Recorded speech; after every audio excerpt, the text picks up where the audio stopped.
Rolex stands as one of the premier luxury brands globally, with a current valuation of about $10 billion. What if I told you that the mastermind behind this iconic brand started his journey as an orphan? Yes, an orphan boy who faced unimaginable hardships and rose to create a legacy that would be cherished for generations. Armed only with his resolve to conquer adversity, he fled his hometown and relocated to another country. After a few years of hard work, he decided to follow his passion and started a watchmaking business. Little did he know that this endeavor would lead him to revolutionize modern wristwatches, transforming the entire industry and building a billion-dollar empire. Hans Wilsdorf was born in Kulmbach, Germany, on March 22, 1881, to parents Anna and Johann Daniel Wilsdorf. He was the middle child among three siblings. His family managed a moderately successful business, dealing in iron goods, which placed them in the middle class.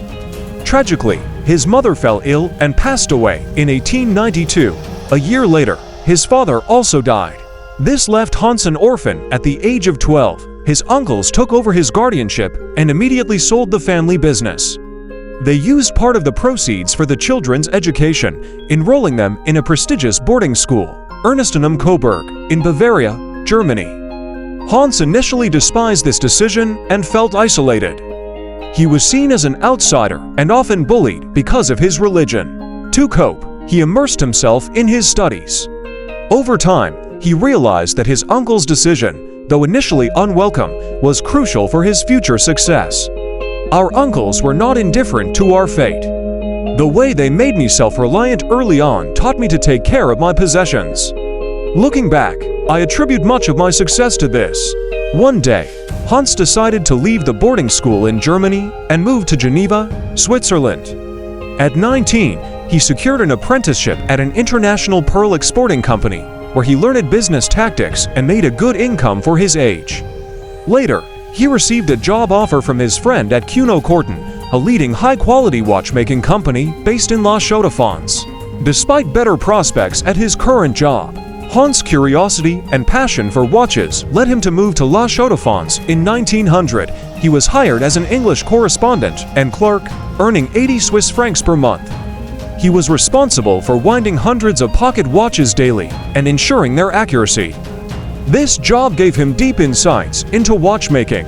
During this period, he met and married Florence Frances Maycrotti.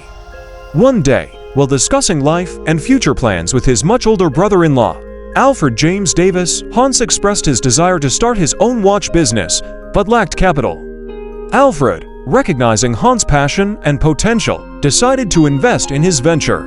In 1905, they founded Wilsdorf and Davis Limited, which later became Rolex. They partnered with Hermann Egler, a Swiss watch company, and began importing movements from Switzerland to England, placing them in watch cases. Hans was convinced that wrist watches would become the norm, and was dedicated to creating the perfect wristwatch. He traveled across Europe, meeting numerous watchmakers to discuss watchmaking intricacies. He started releasing his own wristwatches, continually improving their quality and reliability. By 1908, his company had gained significant traction and was one of the top firms in England's watchmaking industry. Hans wanted a high-class, catchy, and universally pronounceable name for his company. After much thought, he created the name Rolex, registered as a trademark in 1908. As World War I engulfed Europe, Hans faced immense challenges. The economic turmoil made it difficult to source materials and keep the business afloat. Despite its success, Rolex faced difficulties when the British imposed a 33% tax on exported goods. Hans moved the company's headquarters to Geneva, Switzerland, a bold move that ensured the survival and growth of Rolex. His innovative marketing strategies, such as offering watches to soldiers during the war, built a loyal customer base and cemented Rolex's reputation. In 1915, the company name was changed to Rolex Watch Corporation Limited. In 1926, they released the Rolex Oyster, the first waterproof wristwatch. Hans waited for the perfect opportunity to showcase this innovation. In 1927, Mercedes Gleitz attempted to swim across the English Channel wearing a Rolex Oyster. Although she didn't complete the swim, the watch emerged in perfect condition. This event brought significant publicity, and Hans capitalized on it with an advertisement in the London Daily Mail. Rolex continued to innovate, releasing the Rolex Oyster Perpetual in 1931, the first waterproof and self-winding wristwatch. Despite challenges during World War II, Rolex persevered. Hans Wilsdorf passed away in 1960, but Rolex's legacy continued.